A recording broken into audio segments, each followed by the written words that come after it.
And as we're getting ready to wrap up the week, he says to, I think there was about 10 of us, Wow. 13, 14-year-old young adults. And he said, so you've seen poverty. You can choose to go home and ignore it, or you can choose to do something about it with your life. And that one hit me. Yeah, that's heavy, huh? Welcome to Mindset Mastery with Julissa Edwards, the podcast dedicated to helping high performers unlock their true potential and cultivate a powerful mindset for success. I'm your host, Julissa Edwards, a mindset coach and advocate for healthy high performance. Join me on this transformative journey as we delve into strategies, insights, and inspiring conversations with experts and thriving high performers. Get ready to master your mindset, elevate your performance, and create a life of purpose and fulfillment. Let's dive in. Hello, welcome back. I cannot wait for you guys to hear this episode. I am interviewing Nico Ruiz. He is a 26-year-old traveling ER nurse currently living in Los Angeles.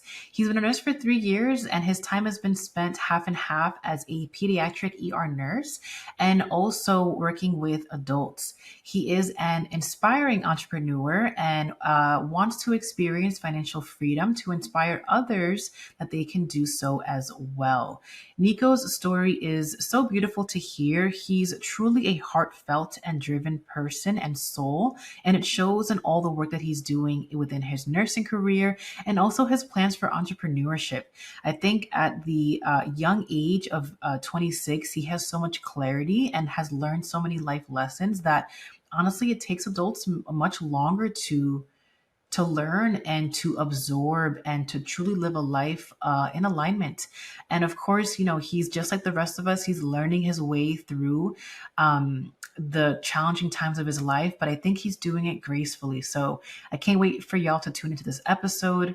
Enjoy. Super excited for today's conversation. Nico, thank you so much for joining us today. I think our audience is in for a real treat.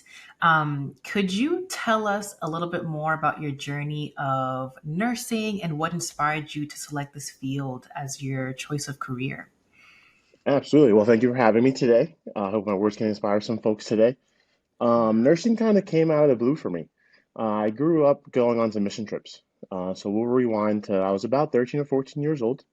One of my first mission trip to El Salvador with my Catholic group that I was going on different trips with, different volunteer trips with. And we went to El Salvador and we were challenged by the host gentleman. His name is Henry. He lives there. And he said, at the end of our week, we had built a couple homes for some people. And by homes, I mean, four walls, a tin roof, and a door with a key, and they were emotional. Different than what I had first, expected or was used to seeing as a home.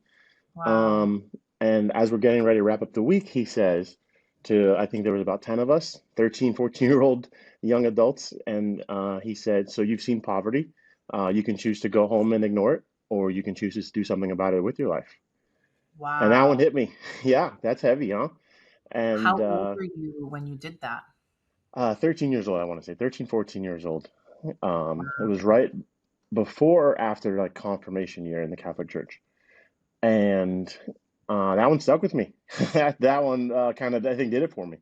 I Yeah. knew having my family background, going to the Campos in DR to see my father's family and Puerto Rico to see my mom's family. I had seen it and I had experienced it, but now to be on that other side of the challenging part of let's do something about it. That was a point in my life where I knew I wanted to help people and give back and do service with my life, help those people in need.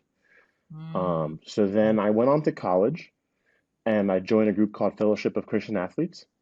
Mm. And again, we went on a trip to the Dominican Republic and not to Santo Domingo, the Campos and Mayor and everything. Sugarcane field farms, the people wake up, they work from sun up to sundown, just hacking away. Yeah. And I'll never forget, I gave a little boy one singular blue Crayola crayon and Mm. one coloring page from a coloring book. And he was crying and he couldn't believe that somebody gave him something. Oh, He couldn't believe that somebody gave him that. We would use the phones to show them like their self. They don't have mirrors. They've never seen themselves before. So we would take wow. selfies and they would Mm. think it's the coolest thing. So I think the Oh, combination of those two things kind of helped me form my line of work into, okay, I want to be a nurse and help people on that front line. oh my God. I love learning about, I mean, I remember you doing so. For those that don't know, me and Nico's older sister are pretty close and, we're in a sorority together. And I remember you always being this very vibrant, the younger brother, but like young soul that you were able to incorporate. Nico's like, he's swaggy, he's cool, and he's also does really impactful things for his community. And he's also of faith. And I don't know, you don't really get to see that too often. Like, you don't get to see a young man who is really spiritual and connected to his faith. And he's like a super sociable person and he's good at sports. Like, Nico was like the whole package, right? And it was always like, this is Ash's little brother who's like rocking it in life. And he's such a vibrant and happy soul. So, hearing this, your kind of upbringing and or those experiences that led you into nursing, it just kind of changes the game because on this podcast I interview people from all different backgrounds, and I think what's so magical about your story is that you chose nursing for a very soulful, fulfilling purpose. Your eyes were kind of opened at a very young age, 13, that first trip. And then you chose more experiences that opened your eyes even more to this kind of not opportunity, but allowed you to see what really was out there. And then you chose nursing. So tell me how nursing kind of relates to that. Yeah, I think specifically I'm an ER nurse. I work in the emergency department. I started my first 2 years were pediatrics, and I shifted Mm, into adults the last 2 years, more so for my own resume diversity is kind of what I wanted to treat myself as. I didn't want to be too specialized. yeah. So in an ER, you're the first line of hope and the first line of defense. I've been in hospitals where it's chronic illness, I call it. The uncontrolled diabetes, the uncontrolled blood pressure. I've also been at STEMI centers, meaning those are where heart attacks go. Mm, Trauma centers where we have the gunshots and the unfortunate things as well.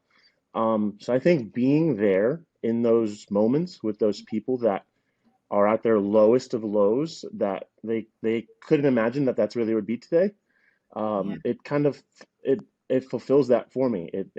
I can be that voice for that mom that she brought in her 4-year-old who has never been sick before, maybe, Mm, or another patient story is I had a little boy who came in, a single parent, single mom comes in, he's really sick, I don't know what's happening.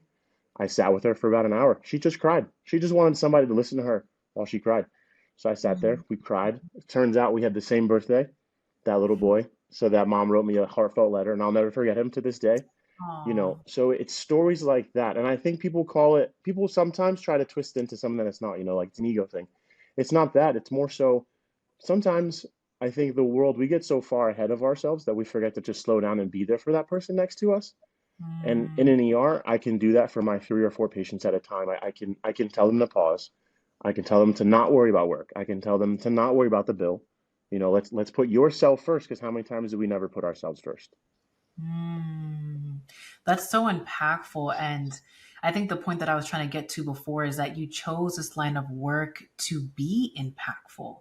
Yeah. It was a very conscious decision, like why you wanted to go into nursing. Not that any other way to do it is the wrong way per se, but I think that you're probably finding so much fulfillment in your role as a nurse, because it was derived from all these very intentional connections that you wanted to make with people. And so when you first said ER, I was like, well, that's a lot of chaos. That's a Yeah. lot of trauma. My one of my older brothers, he also began as an ER nurse, and I would remember like he would show me pictures. Sometimes they would just be wild, like wild stuff that you guys have to Yeah. run into, and also just manage. So I want to ask, like, emotionally, how has that been like for you? Yeah. Trial by error. Let's start there. That first year was tough. I would definitely bring work home with me, and Yeah. everybody in school tells you that you're going to have your way, especially in an ER.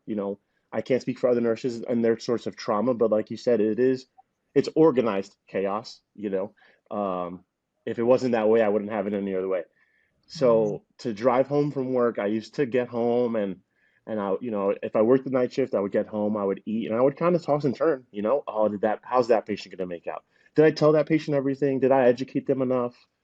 The unfortunate ones that don't make it, did I you know, what got them there? How do I find my own closure? So throughout that first year, it was tough. Some sleepless nights. I don't want to I don't want to pass it off to anybody, so I didn't really tell too many people. If you're not in the ER, you don't really get it Yeah. respectfully, right? There's Yeah. no way I can tell, somebody who works, in finance, how do I break this down so they can be there for me? They don't have that concept. So that Yeah. first year was tough, but then I slowly realized that, the maturity aspect of being a nurse, there are those hard days, but then there are so many more beautiful moments. And in an ER, we are that last line of hope, right? So not that there weren't other things um, prior to that event that got them to us, that we gave everything we could. So then I just kind of got better about my drive home from work is my time to decompress. I'll put on some music. Depending how the night or the day goes, depends on the vibe and the genre of music for sure. But I would enjoy that 15, 20 minutes home. If I had to cry, I would let it out. If I had to scream, I would scream. It's just me in the Mhm. car. And the second I got home and I turned my car off, work wasn't a thought anymore. If I had to go to work that night, I didn't worry about it. It was my time to go home to either get my workout in or eat, sleep, whatever it had to be before that next shift. Because if I learned as I was carrying things over through my days, the exhaustion, the burnout, the irritability, really, I didn't want to be around people, but that's not who Nico is.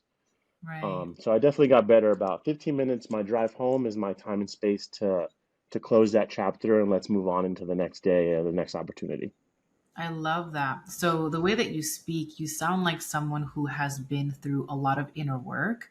And I wonder, have you always been that in tune with your emotions and what you needed? Or was that a learning curve for you, especially in the field of nursing? Yeah, I think it was a learning curve. I think the first 2 years really was that learning curve where it was, okay, Nico likes to give, but Nico also has to give to himself today. And I Yeah. think that's a balance that comes with time and maturity and conversations, we can circle back to that first point we made. I love helping people, but Yeah. then also I can be helped sometimes, right? I can help Yeah. myself sometimes before I can help. I can't pour everything out into others, but nothing back into myself. So I think that first 2 years really was a learning curve of, oh, I'm feeling this because I have to address that, or I've been carrying this with me, that chapter isn't closed yet. So I think it's definitely been a full circle of maturity for me that I'm still, going through the process and still learning different ways and adapting. My new drive home has now turned into, I'll get home and I have a little dog, Lucy, and we'll go for a long walk if I need some more time. Yeah. So that first year or two was definitely a learning curve. That's a good way to point it. Yeah, I'm thinking also like, especially in the medical profession, we sometimes have a lot of individuals who go into it for like egoic reasons, and there's nothing wrong with that. I always share like the ego is a part of us, and it's not right to shame it. There's a reason why it's speaking up and why it desires certain things. And so sometimes a lot of medical professionals will, it's hard to get to be a nurse or a doctor or anyone in that line of work, and there's a sense of pride that comes alongside that, as you know, as we should be prideful for the hard work that we put in to get to these places. And sometimes we're talking about, like, your ability to tune in with your emotions and kind of go after what you really need after a long work day, which is great that you have, by the way, and you're also so young, so inspirational. And so sometimes we go after these careers because it's filling up another cup that it's either in the dark, that we don't really know why we're doing it. Yeah. Statistically, a lot of doctors and healthcare professionals are unfulfilled, even though they have these massive roles and they're doing so good, for other people. That aspect of like their cup isn't being filled. So I love your story because it's different than a lot, because you began with this desire to give back. And I guess what the final question here is sometimes we fall into egoic tendencies for why we did what we did, and also we fall into this martyr identity that I must give, give, give, give, give. And, it sounds like you're giving back to yourself, but I wonder if you've also accepted help from other people. Like Nico's helping Nico at the end of the day decompress, but have you also went outwardly and received help elsewhere? Absolutely. Yeah. We'll start with the ego. I had an ego. We all do, and Yeah. I was not conscious of it. But over the last year or so, I've definitely dug deep into it. We'll get into the childhood in a little bit here, but over the last 2 years, it's been tough as a young male in the field. Yeah. I often work with mostly women. Mm, So to learn to separate myself as a man, but then also, from the drama and everything else, I think it is a different way of doing it. So yeah, I started seeing a therapist back in January, once a week this year. I decided to put myself first, like we said, and yeah. it's been great. I am so much more in tune with everything. That organized chaos, for those that have played sports or anything, that moment of adrenaline rush, when we have a red phone and when that rings, it means an ambulance is coming with something and it might be a little hot situation. And Yeah. when that rings and that adrenaline gets going, I love box breathing. That is my go-to. If if Okay. anybody needs to try something new, box breathing is a great place to start. That Okay. centering moment that can bring you back to yourself, and Mm, then we can say, okay, let's go forward into this, has been tremendously helpful for me. And you and I chatted at the beginning of the year. I said, hey, I'm going through this. What do you think? yeah. How can I start? What's a good step? And you and I chatted about once a week, and I think that was very insightful. You helped me through it. I would say January, February were pretty dark for me as a young male, Mm, in the world, living in Phoenix, just me and my pup. yeah. Things got a little tough, a little hard, but it's definitely okay to ask for help, especially as a young male. I think like you said, the statistics are so against men and mental health Yeah. that being in my field now, seeing it more, but also experiencing it with myself, Yeah. we have to be there for these other men and gentlemen in the world for sure. Yeah. I thank you for sharing that. And I want to bring it just a little bit further. Has therapy allowed you to also be more comfortable in accepting help from peers and family members? Yes, yes, I can wholeheartedly say yes. It's interesting. Maybe you can maybe back me up, or we can chat about this in a different light. Growing up in a Latino home, we aren't very too in tune with it. We really, the older generations really just like to harp on us about things, whatever that might be, and Yeah. yeah, and the idea of a conversation about, hey, what you said did hurt me, and what you Yeah. said is not okay. Yeah. Now I do those hard conversations with family and friends. Before I used to either take it on the chin and move on, or take it and not say anything and maybe shell up and hide. Yeah. But now I've learned that words I've always had, flying arrows, I call it, behind them. But now if somebody throws an arrow at me, I'm not going to throw one back to reciprocate, but we're going to talk about the one that came at me and we're going to have a conversation. And you're allowed to have your feelings about it, but you need to know how your words made me feel. And old Nico a year ago never would have had that conversation. That's huge. So yeah, to back you up, wow. I'm so proud of you. Like I haven't been with you and all the things. It sounds like you've just grown immensely over the last year, 2 years, and it shows. So in Latino households, like yeah, 1000%. We don't really talk about our feelings. We don't really have the opportunity to be held emotionally when we're going through a rough time. I know for me, I never really struggled with anxiety until like grad school. Yeah, I would say that I definitely had symptoms of anxiety throughout my entire life, but it wasn't really made apparent to me until I was in grad school and I was like working and obviously in school and like deadlines. And I was also interning at that time. And I remember, feeling so I would cry. Like I would pull up to my internship at that time for as a mental health counselor and I would just cry in the parking lot before going into work. And it would be like all the physical signs were there, like my teeth clenched all the time, my hands and fists, like just so rigid and tight. And hmm, thinking that I could never tell my parents what was actually happening internally because to the world, Julissa always had it together. that's Like right. she could handle all the things. And it was like, no one knows this inside world. And due to our upbringing and That's also right. think you and I have in common is like being high achievers, right? So there's the ego thing too. For me, at least, it was like we can't let anybody know that we're struggling, right? Absolutely. It's like a hero complex. Yes, it's the hero and that martyr complex, Yep. right? Which on it, like a lot of healthcare professionals end up having, right? And so, yeah, I just really go back to that point of like, I'm so happy to hear that you obviously still struggle through that, bits and pieces, but still your initial reasoning for going into this field with, I think most doctors and nurses and healthcare professionals, like we want to help people to some degree, but there's also this like status of like I am this in the world, and I wear this title proudly, and it sounds like you're doing the work now where you're not getting swayed and lost in that, and it's really a heartfelt decision to continue this line of work. So it was a good point for a good pivot here. So Yeah. you said that, sometimes or in your earlier days of first becoming a nurse, I have a lot of nursing friends too, and I have a lot of friends in different industries, but I remember my nursing friends, like it's a battlefield, and it's really hard for the first couple of years to kind of like earning your stripes in the field of nursing from what I hear. Yeah. And so it's very much like you're in this own world, and like only a nurse, especially like a nurse in ER, can understand like what you're kind of going through. And that same token is very, very familiar in the entrepreneurship space. The entrepreneurial space is very it's funny because when I first got into the space, I used to sell it proudly. Like it's the best. I make my own schedule. I control how much money I want to make.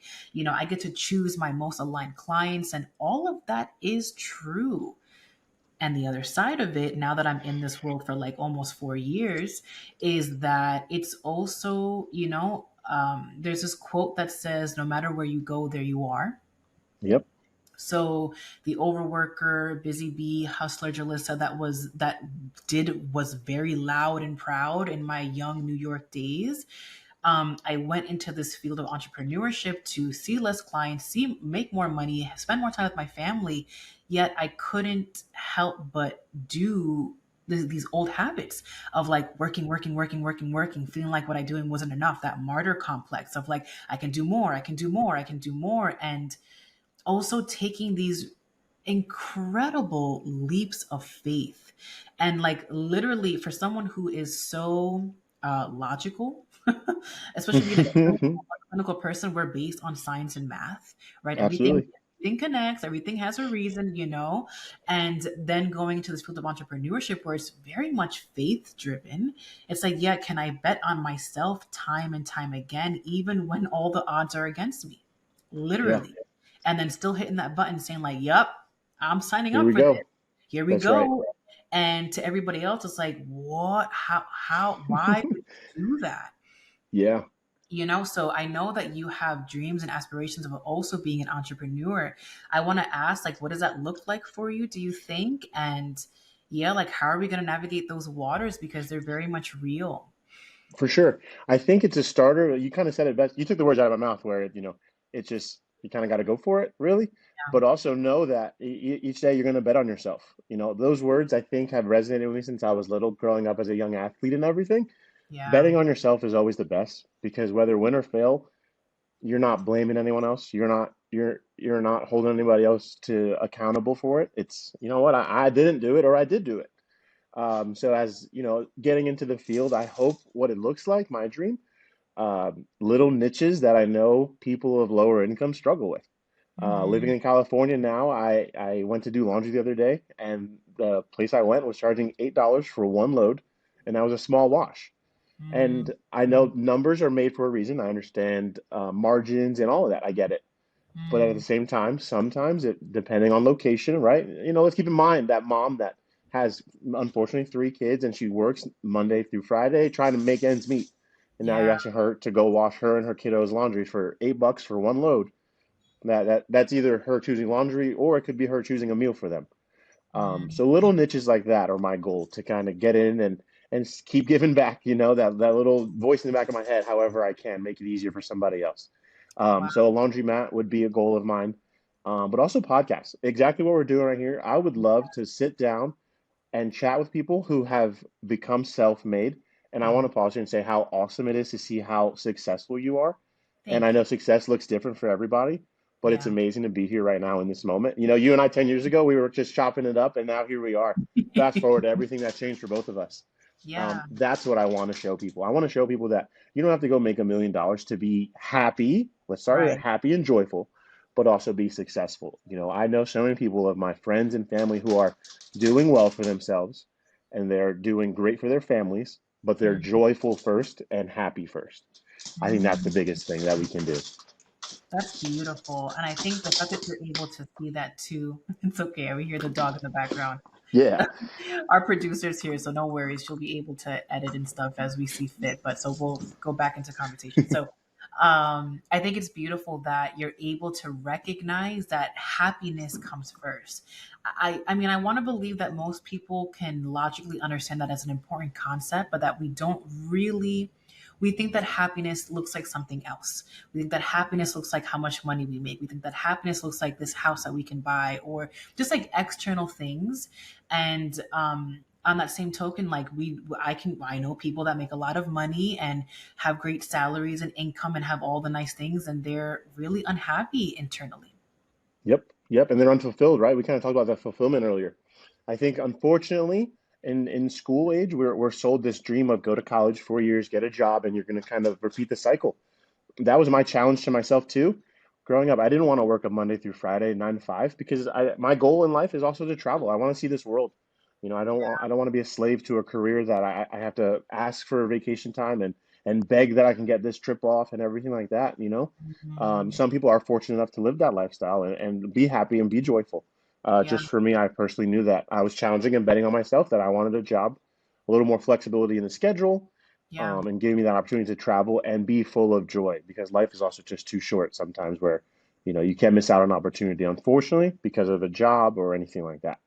Yeah, I think that's wonderful too. When we talk, a lot of, entrepreneurship and just kind of betting on yourself is setting up this dream lifestyle, whatever that looks like for you. And I think you've manifested a life where it's nursing, but you have the flexibility to travel while you're nursing. And so Yep. you kind of like figured it out in that avenue as well. And now you're kind of just taking it a step further to what I'm hearing is have a greater impact, like the laundromat idea, the podcast idea, and also taking it one step further of like, yeah, I kind of want to have just a little bit more flexibility in my schedule.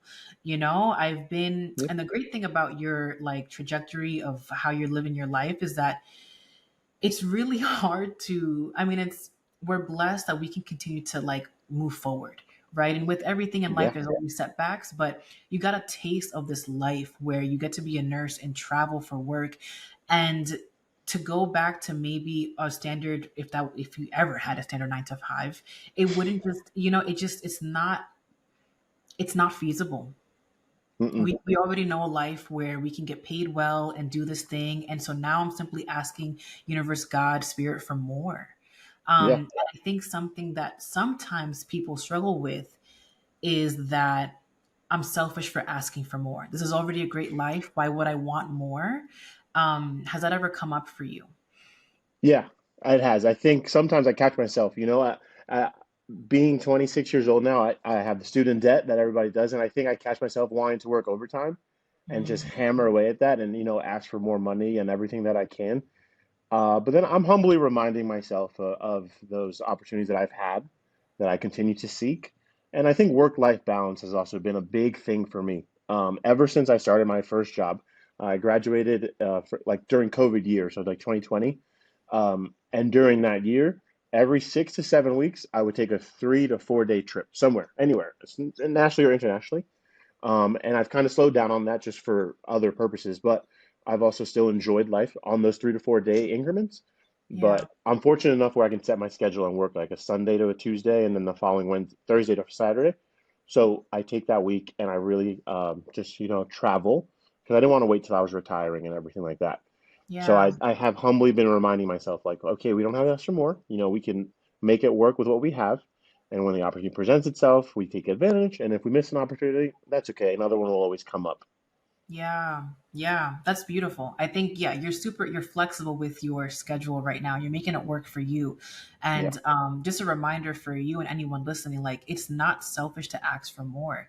On a spiritual sense of things, and I think for me, granted me the most success in my entrepreneurship experiences has been the spiritual side. It's been less logic and more belief and connection absolutely. to, my soul, higher power, God, universe. And it's this realization that I don't think our creator put us here for us not to live the best life possible, the most fruitful life possible. And I think that, yes, sometimes we can get swayed and we get, shiny object syndrome where we want X, Y, and Z thing. And what I love about your story, Nico, is that you're still driving through with the alignment that you want to help others. Yeah, And I truthfully believe that when that is your sole passion and soulful work, the money will come, that's right? right. Like, That's right. the money will come, and you're on this beautiful path where it's like you've already been shown that like you can have a stable income, have a flexible schedule, and here we are asking for more, not because we're selfish, but because if my cup is filled, then I can do more for others. But That's right. I got to serve me first. Yeah, definitely. So I'm really excited for you, and however that folds out and pans out for you. I just know that no matter what you do, and even if it takes a couple of wrong turns to get there, which is super normal, you're really heart driven. And I don't think we see that enough, or at least we don't broadcasted enough. So I want to, thank you for sharing that part of your story because it's really, really powerful, especially coming from a young male and a young person in general. Like you and I are both. I'm 31. Like not that far apart in age, and I think we're learning really pivotal messages in life that a lot of people take just longer years to get there. Yeah, it's funny, right when you said that piece right there, I think it hit me too. When I went on that Christian trip, I was a sophomore in college. I was at my first college university in East Stroudsburg, Pennsylvania. And I went with like an idea of praying about transferring, maybe, and I Mm, just went with the idea. And I told the host, her name was Liz, and I said, hey, like throughout this week, pray for me and keep this in mind for me. And that first day, somebody said, sometimes you have to let go and let God. And I had been struggling with things in life up until that point with family issues and being at this first university for maybe the wrong reasons. mm, And I closed my eyes and just started sobbing. You talked about that moment of you in your car when that chest and you just let it out. I had that moment in the Dominican Republic. A rainbow came, and I said, "Okay, I'm going to transfer." I decided to transfer schools that very day. Called the coaches back home, said I'm transferring. Didn't really have the money to do it. It really wasn't a good idea. But I said, "All right, sometimes yeah, you gotta let go and let God. You have to just have a little bit of faith." And yeah. ever since then, I went on. I transferred schools. I was a starting kicker. We had tons of football success, making to the Final Four. School was great. I had a Bible study once a week with teammates. A new environment of faith that I hadn't had in my first school. So when we Mm, talk about being in the right place at the right time for the right reasons, mm. those core memories will always come back to me on my hard days and those moments of, okay, am I asking for too much, or am I letting him go with what I have and he's going to show me the way?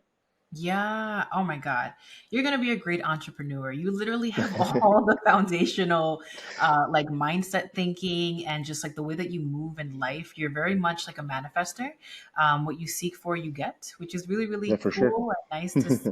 And it's a blessing to be able to witness that. So I'm just really excited for you. And I think you're going to like make great waves as an entrepreneur to help others. And you'll reap what you sow, like in the greatest way possible. That's So, right. Thank you. yeah, you're so welcome. All right. I think, we've learned so much about you.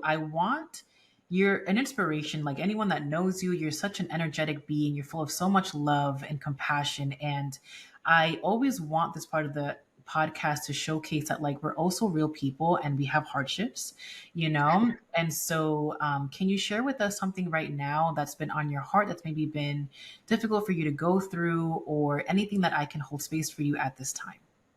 Yeah. I think sometimes nursing is a glamorous thing, but then sometimes it's like, okay, what's next? I'm coming into a season where my contract's ending December 13th, and it's a very teeter-totter moment. I can choose to stay in California.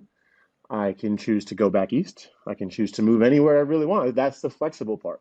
But Yeah. then the secondary back end of that is also where to next? Where am I Mm. supposed to be next? Where should I end up next? Where should I pack up and kind of let's head that way?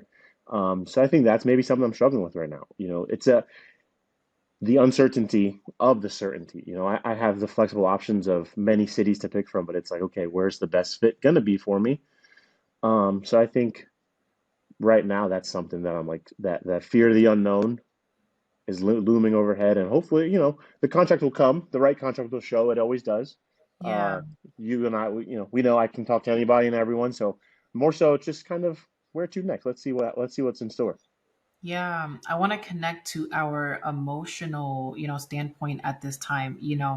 Logistically, I always tell people that we have three parts of self. We have our conscious self that Nico is like talking to me right now. He's the adult that's talking to me Yeah, right now. Then we have our inner child self that's just like fully emotionally ridden, which is exactly what they're supposed to be. It's also interchangeable with our ego.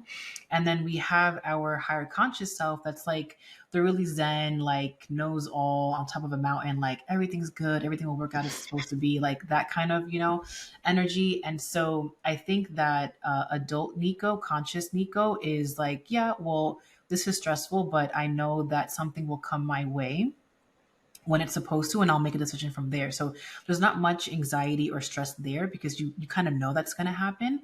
But yeah, your inner child, there's something happening with him, as far as like nervousness or like where to next. And so I'm going to invite him to talk to us at this time and like what's happening with him, why he's younger, so he doesn't understand logic, right? So what's coming up for him at this time in this little crossroad of like what to do next. yeah. I think that he's a little voice that's telling me, let's go back to the old way. Let's revert to Mm, what's comfortable. Let's go somewhere that's comfortable. Let's do mm, what we know. Let's do what's worked for us.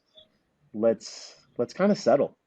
Let's mm. get to a position where we're settling, and we're happy and we're content, and we're kind of just, instead of being the Excel pattern, let's kind of level out for a little bit. Okay. Let's go right here. I think the last year, that little voice has been suppressed. I think I've definitely been good at kind of pushing it down. Yeah. But I think right now it's showing its head, where it's like, hey, we've done a lot this year.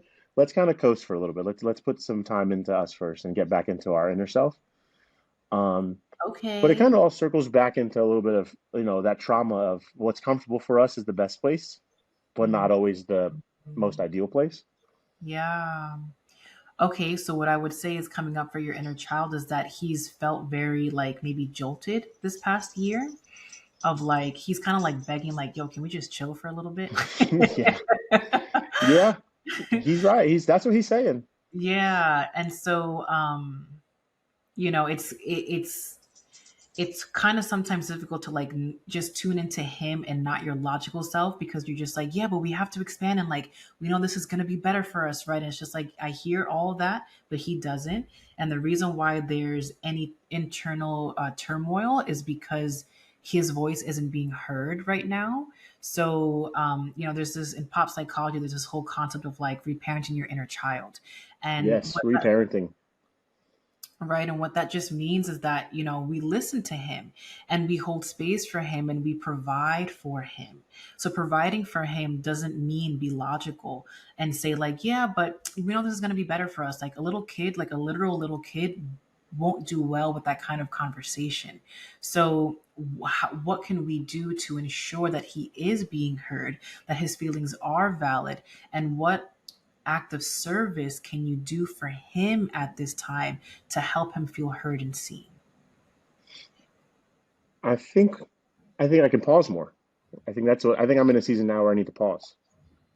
The Oh, year has been play and go and fast forward and be great and excel and go and keep being, great and growing. But I think, like you said, yeah, let's pause. Let's be present. Let's enjoy the journey of where we've come. yeah. January until today have been a journey, Mm, hills, mountains, valleys, and everything in between. And he's, like you said, maybe been getting jolted around on that ride. So now maybe let's take a month or two and just pause, Let's be Yeah. still. Let's enjoy. Let's get back to filling up our own cup, maybe. Maybe his cup is empty and he needs to be reminded that he is important and he does matter and he does have voices and feelings. Yeah, I love that. And what would baby Nico or younger Nico need at this time to fill up his cup? What are some activities that would do that for him? He would love to play some sports. Yeah. He would love to be active. See some family. Have some family time is what he needs for sure. Hmm. And lastly, just I can't tell you the last time I've cooked and sat down and had a meal and enjoyed and not felt rushed to go do the next task for the day. Okay. Yeah, I think Beautiful. that's a, maybe those are the first 3 points we'll start with. That sounds amazing. Yeah, I love that. And I just want to showcase once again, like, you're someone who has obviously done the inner work because that conversation was so fluid and I was able to take you a little bit deeper and it wasn't hard to get there. And for me, that's just evidence of all the work that you have been doing on yourself and therapy and life, just like growing and learning and reflecting. And just once again, as a young man, that's not usually seen. So as a Latino man at that, so Yeah, I really honor that within you, and I'm really proud of you, like an extended big sister, right? Like truly, really, really proud of you, and so happy to see where you are, and I cannot wait to watch and see what you do moving forward. Thank you so much, Nico.